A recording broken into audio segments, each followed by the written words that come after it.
하나님 말씀 구약 성경 룻기 4장 13절로 17절 말씀까지를 봉독하겠습니다. 이에 보아스가 룻을 맞이하여 아내로 삼고 그에게 들어갔더니 여호와께서 그에게 임신하게 하심으로 그가 아들을 낳은지라. 여인들이 나오미에게 이르되 찬송할지로다.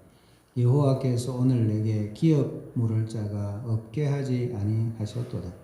이 아이의 이름이 이스라엘 중에 유명하게 되기를 원하노라. 이는 내 생명의 회복자이며 내 노년의 봉양자라. 곧 너를 사랑하며 7 아들보다 귀한 내 며느리가 낳은 자로다 하니라.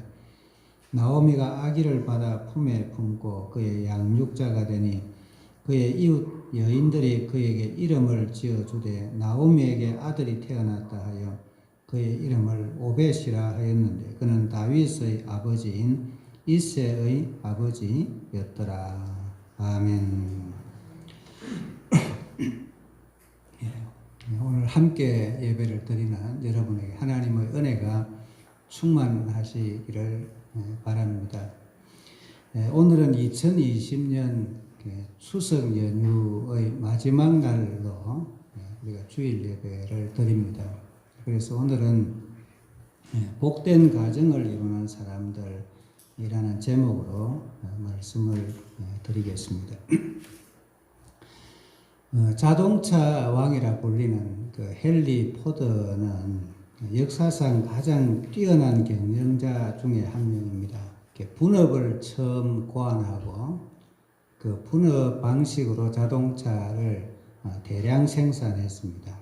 그래서 저렴한 가격으로 많은 사람들이 자동차를 구입할 수 있게 한 사람이죠.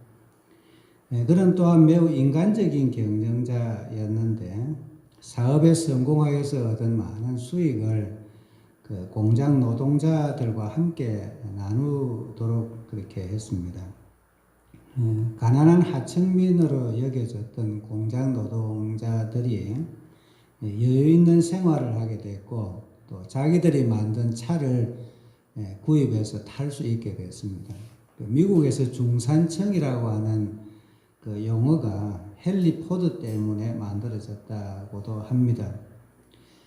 그는 자동차뿐만 아니라 직물과 또 유리와 페인트 등의 다양한 분야 사업체까지 인수해서 성공적으로 경영한 다방면으로 뛰어난 경영인입니다. 그가 은퇴를 한 후에 어느 파티에 참석을 하게 되었어요. 수많은 사람들이 일생 동안 많은 그 경영의 성공을 이루었던 그 이야기를 듣고 싶어 했습니다. 그 중에 어떤 사람이 질문을 했어요.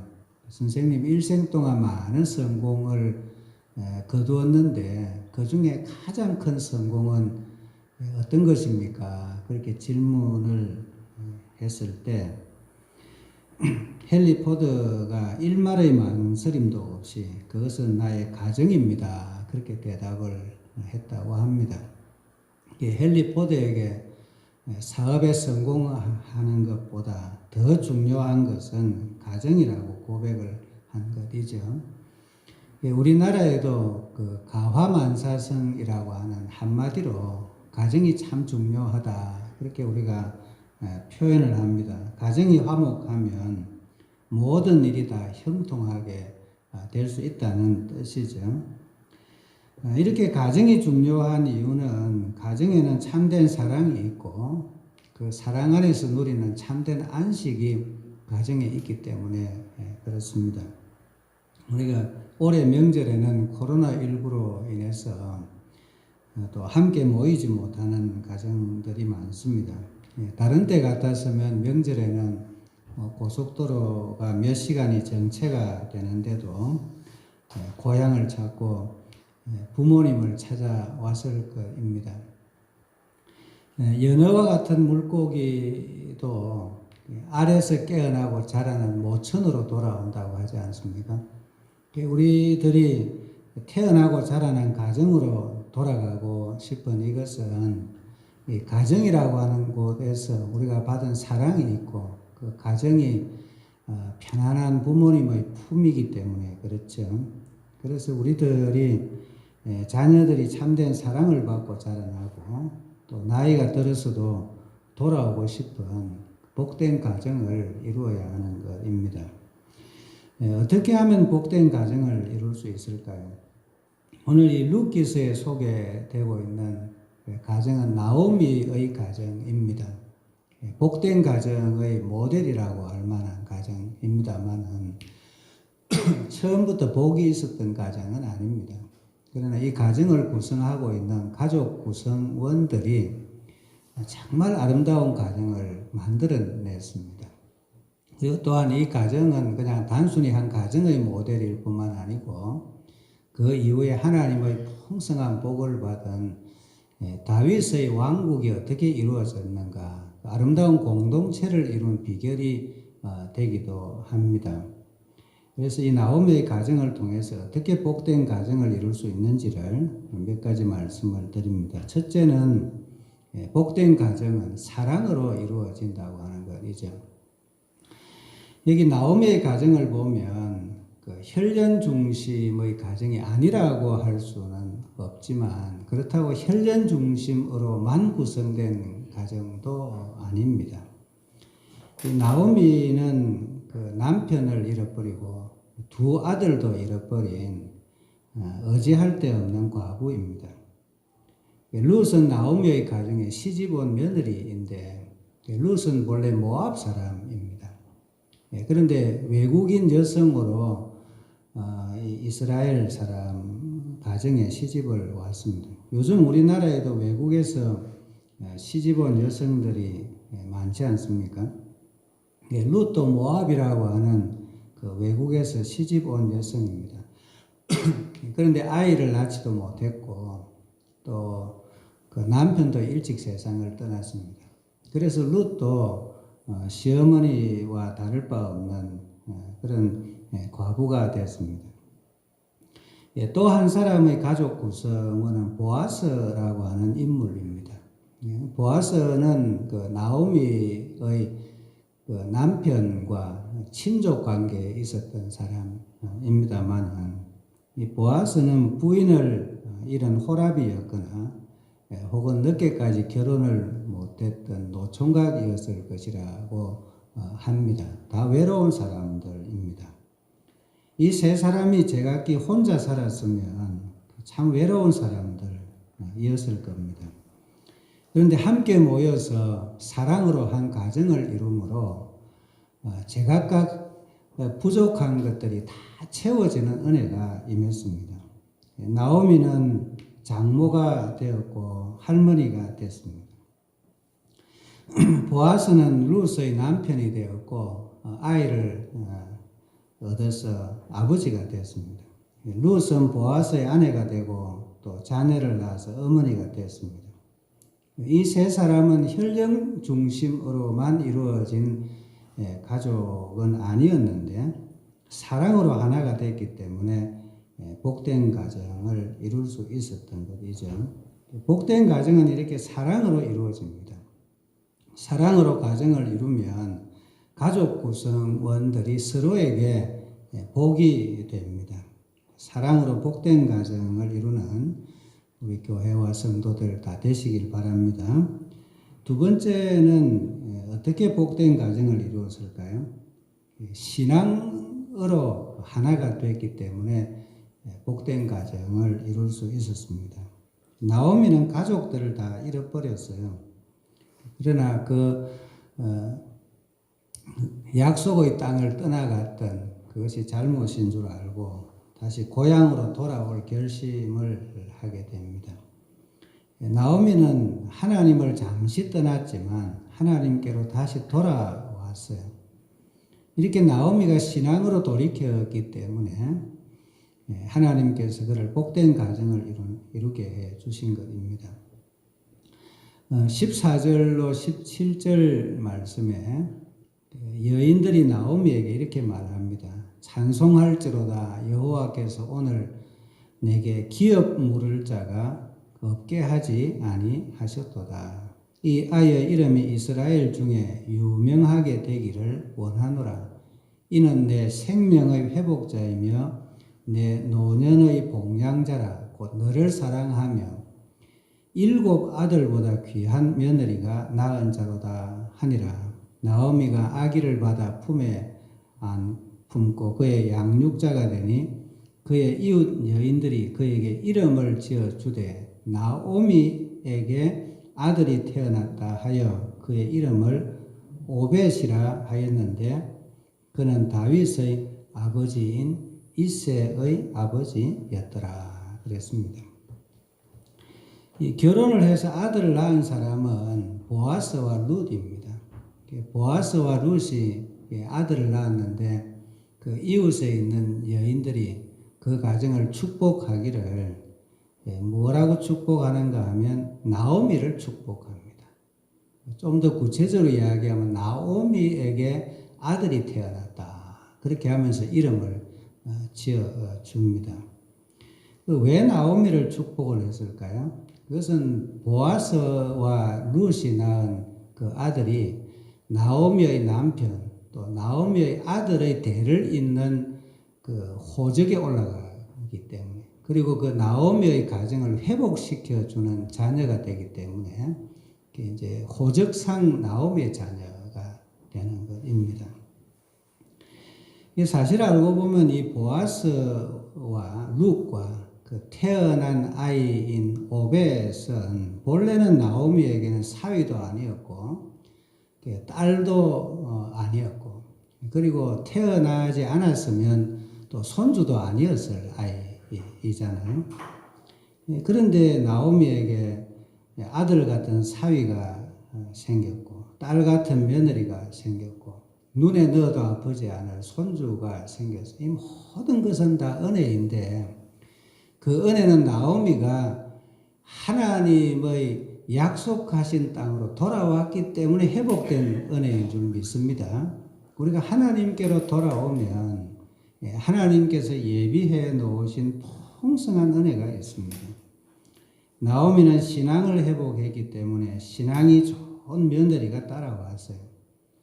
아들 같은 사위를 얻었습니다. 그리고 손주까지 안게 됐습니다. 우리가 교회 공동체를 생각해 보면 우리가 교회의 공동체를 이루고 하나님의 가족이 된 것은 혈통으로 된 것은 아닙니다. 우리 교회도 보면 성씨가 다 다르고 뭐 출신 지역도 다 다르지 않습니까? 그런데 우리가 하나님을 믿기로 선택하는 순간 하나님께서 우리에게 풍성한 예비해 놓으신 은혜가 있습니다. 우리가 예수님을 선택하여 믿기로 결심하는 순간에 우리는 하나님의 가족이 되고 우리에게는 많은 형제와 자매들이 생기게 된 줄로 믿습니다. 신앙 안에서 이런 은혜와 복을 함께 누리는 저와 여러분 되시길 바랍니다. 세 번째 복된 가정을 이루게 된 것은 부모님을 공경했기 때문에 그렇습니다. 이 룻은 첫째는 이스라엘의 하나님을 선택하고 시어머니를 따라왔어요. 그러나 그와 더불어 외로운 시어머니를 공경하기로 결심하고 따라왔습니다. 부모님을 공경하려는 그 결심 위에 하나님 복된 가정을 세우게 해 주신 것이죠. 룻기서 1장 15절부터 17절에 보면 그 나오미가 룻에게 권고를 합니다. 보라, 내 동서는 그의 백성과 그의 신들에게로 돌아가느니 너도 너의 동서를 따라 돌아가라. 그렇게 말합니다. 날 따라오면 많이 고생할 건데 젊으니까 다른 곳으로 가서 좋은 남편 만나서 잘 살아라. 그게 이제 시어머니의 마음이잖아요. 근데 그 말을 들은 룻이 시어머니에게 대답하기를 내게 어머니를 떠나며 어머니를 따르지 말고 돌아가라 강권하지 마옵소서. 어머니께서 가시는 곳에 나도 가고 어머니께서 머무시는 곳에 나도 머물겠나이다. 어머니의 백성이 나의 백성이 되고 어머니의 하나님이 나의 하나님이 되시리니 어머니께서 죽으시는 곳에서 나도 죽어 거기 묻힐 것이라. 내가 만일 죽는 일 외에 어머니를 떠나면 여호와께서 내게 벌을 내리시고 더 내리시기를 원하나이다. 그렇게 대답을 합니다. 롯은 참 귀한 분이죠. 우상을 섬기는 모압 사람인데 어떻게 이렇게 귀한 신앙의 사람이 됐을까? 아마 그 시어머니가 섬기는 그 신앙을 보고 그 신앙인이 되지 않았을까 보입니다. 그래서 자기 민족을 떠나서 시어머니가 섬기는 하나님 나도 섬겨야지 결심을 했는데 그 시어머니가 가진 것이 하나도 없는 사람입니다. 시어머니 따라오면 고생할 것밖에 없어요. 그런데도 그 시어머님을 잘 섬기려고 이스라엘 땅에 온 것입니다. 저는 룻기서 읽으면서 성경 읽으면서 눈물을 좀 많이 흘렸던 기억이 있는데 룻기서 읽으면서 눈물을 참 많이 흘렸던 것 같아요. 그런데 보면 그 룻이 시어머니를 따라와서 뭐 땅 한 평도 없잖아요. 뭐 아무것도 없는 집이니까 제일 처음 한 일은 그 추수하는 그 밭에 나가서 추수하는 사람들이 지나가고 나면 남은 이삭 줍는 일을 했어요. 그 이삭 주어 가지고 그것을 시어머니를 공경을 했는데 나중에 그 모습을 보고 하나님께서 정말 그 지역에서 유력한 보아스 같은 신랑을 만나게 하고 그를 복받게 한 일입니다. 이와 같이 부모님을 공경하고 섬기면 하나님께서 반드시 이런 은혜를 주시는 줄로 믿습니다. 네 번째는 이제 복된 가정을 이룬 네 번째 그 요소는 헌신과 섬김인데 보아스라고 하는 인물이 이제 드디어 등장합니다. 이 보아스는 그 나오미의 그 남편과는 그 친척 관계에 있는 사람입니다. 그 친족의 의무를 다하기 위해서 룻과 결혼을 했어요. 하나님의 율법에 의하면 친족 가운데 결혼을 하고 자녀가 없이 일찍 죽으면 그 남은 미망인과 친족 가운데 결혼을 해 주어야 되는 그 법이 있습니다. 그래서 가까운 친족이 결혼을 해서 그 첫째 아들이 태어나면 그 아들을 죽은 사람의 자녀로 호적에 올리고 그 가정에 잃어버렸던 모든 재산을 다 그 자녀에게 상속해 주는 이것이 이제 그 계대 결혼법이라고 하는데 보아스는 헌신해서 그 친족의 의무를 다한 사람입니다. 이제 친족이라는 이 말을 이제 신약 성경에서 번역할 때 구속이라고 하는 말로 번역하고 구속자라고 번역을 합니다. 예수님께서 우리의 죄를 대신해 주셨고 죄와 사망의 노예로부터 해방을 시켜 주셨고 우리들이 하나님의 교회의 가족이 되게 해 주신 이 모든 일들은 예수님이 우리의 친족이 되어 주셨기 때문에 그렇습니다. 친족으로서 우리의 죄의 값을 다 지불해 주셨기 때문에 된 일이죠. 그래서 이 보아스를 구속자가 되시는 예수님과 같은 인물이라고 우리는 봅니다. 그런데 이제 룻기서를 읽을 때는 우리가 보아스라고 하는 인물이 어떤 사람인지 그가 어떤 선택을 했는지 이 보아스라고 하는 인물에 관심을 가지고 보는 것이 좋습니다. 이 보아스가 룻을 아내로 맞이한 것은 첫째는 룻의 그 신앙과 효성을 눈여겨보았기 때문입니다. 룻은 모압 여인이라고 그랬잖아요. 신명기 23장 3절에 보면 암몬 사람과 모압 사람은 여호와의 총회에 들어오지 못하게 하라. 오늘날로 말하면 교회에 나오지도 못하게 하라, 그런 뜻입니다. 그들에게 속한 사람은 10대뿐만 아니라 영원히 여호와의 총회에 들어오지 못한다는 말씀이 있습니다.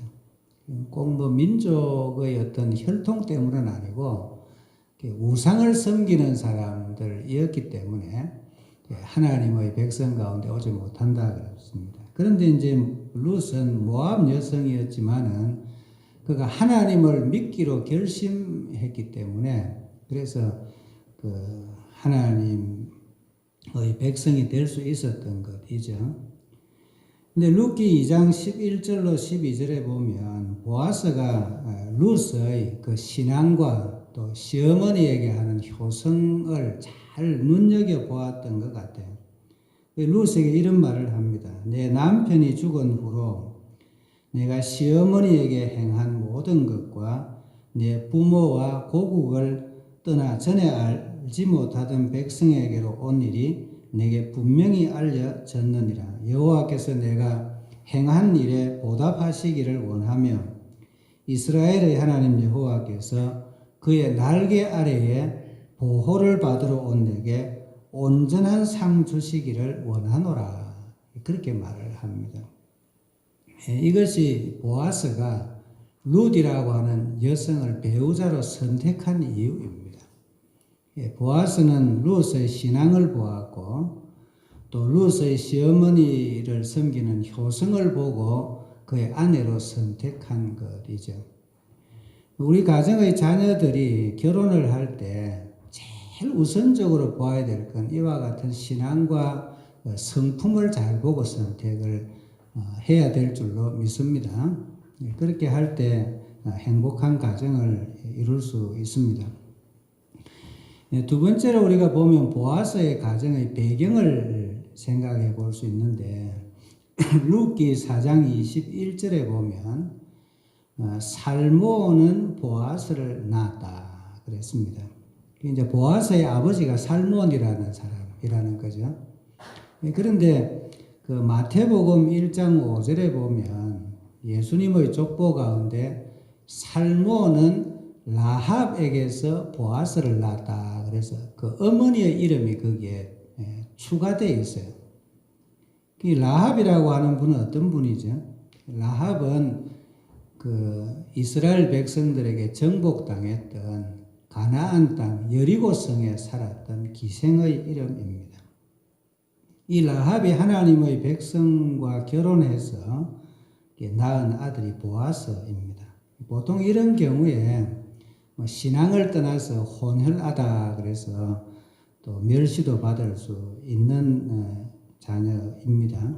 근데 다행스럽게도 우리가 룻기 4장을 보면 이스라엘 사람들이 나오미와 그리고 보아스와 룻의 가정을 축복합니다. 그 가정의 기쁨을 그 이웃 사람 모두의 기쁨으로 알고 나누는 것을 우리가 보게 됩니다. 우리가 짐작해 보면 이 보아스는 기생 라합에게서 태어난 아들이지만 이웃 사람들로부터 많은 사랑을 받으면서 자라났던 것 같아요. 사람은 자기가 받은 사랑이 있을 때 다른 사람들을 사랑해 줄 수 있잖아요. 그래서 그가 많은 사랑을 받고 자랐기 때문에 나오미의 가정을 회복시켜주는 그런 친족의 의무를 다하게 된 일입니다. 우리들은 예수님을 통해서 구속의 은혜를 받은 사람들입니다. 그러므로 교회는 교회 안에 들어오는 많은 사람들을 포용하고 또 주님의 사랑으로 사랑해야 될 줄로 믿습니다. 우리가 그런 하나님의 은혜를 깨닫고 사랑할 때 아름다운 공동체를 이룰 수 있습니다. 이제 말씀을 맺습니다. 복된 가정을 이루기 위해서 필요한 재료들이 있어요. 그것은 사랑이고 또 신앙이고 부모를 공경하는 의무를 다하는 것이고 보아스처럼 친족의 의무를 다하는 이와 같은 재료들이 필요합니다. 이것은 우리가 값 없이 지불해야 될 재료들이기 때문에 이기적인 사람들은 잘 내어놓지 않으려고 하는 재료들입니다. 그런데 여기 나오미, 또 룻, 보아스 이 세 사람은 이 귀중한 재료들을 다 내놓았어요. 그래서 그 결과로 복된 가정을 이루게 되었고 그 가정을 통해서 자신들도 복을 누리게 된 것입니다. 네, 오늘 우리가 본문을 읽지는 않았습니다만 18절부터 22절까지 거기 이제 족보가 기록이 되어 있거든요. 21절로 22절을 같이 한번 읽어볼까요? 21절, 22절. 살모는 보아스를 낳았고 보아스는 오벳을 낳았고 오벳은 이새를 낳고 이새는 다윗을 낳았더라. 다윗 가문이 이렇게 형성됐다 그런 뜻인데 나중에 뭐 형성된 그 다윗의 가문이 영광스럽고 복되다는 것은 우리가 잘 알죠. 그러나 이제 제일 가까운 데 보면 보아스가 오벳을 낳았다 그랬잖아요. 족보상으로는 이렇게 기록하면 안 되는 거예요. 나오미의 남편에게서 오벳이 태어났다. 그래야 족보 기록으로는 맞는 거예요. 근데 오늘 성경을 보면 보아스의 아들이 오벳이다. 그렇게 기록이 되어 있거든요. 이것은 이제 그 자연스러운 일인 것 같지만 가계를 이어가는 것으로는 이제 잘못된 기록인데 이렇게 오벳을 보아스의 아들로 기록한 것은 보아스가 나오미의 가정을 위해서 희생한 줄 알았는데 그것이 결국 자신에게 복이 돼서 돌아오더라는 것을 말합니다. 그러니까 가정이라고 하는 것은 어떤 계산 없이 섬기는 곳이 가정이지 않습니까?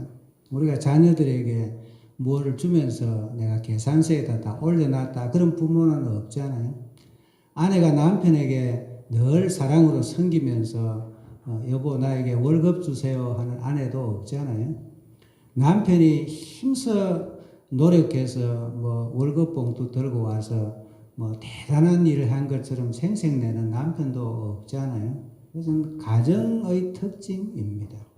우리가 이렇게 아름다운 가정을 섬기게 되면 그 복이 나에게 돌아오고 모든 가족 구성원들에게 누리게 되고 그 복으로 인해서 풍성한 은혜가 임하게 되는 줄로 믿습니다.